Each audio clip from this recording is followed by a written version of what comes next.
لو أنتِ عندِك المورد ده في البيت يبقى أنتِ عندِك كده كنز، هتعملي بيه توريد لشفايفِك، هتعملي بيه توريد لخدودِك، مش هيكلفِك أي حاجة، سعره بسيط جدًا، كمان هو نضيف جدًا، نوعه نضيف، الماركة بتاعة إيفونا نضيفة جدًا، جدًا بجد، استخدمتها في كذا حاجة في المورد وفي الماسكات، عجبتني جدًا، وكمان جل الصبار.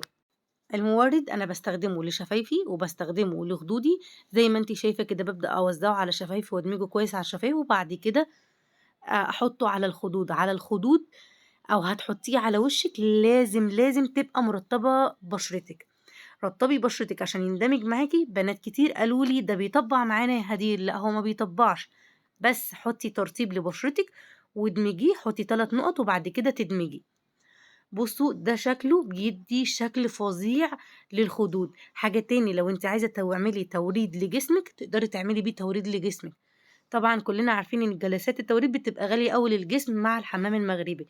حاجة كمان تقدري تستخدميه لتوريد الكعب، هترطّبي رجليكِ ببنسينول حلو جدًا، جدًا للترطيب، وبعد كده تحطّيه هيقعد أكتر من أسبوع في رجليكِ تبقى مورّدة ومحمرة بشكل فظيع.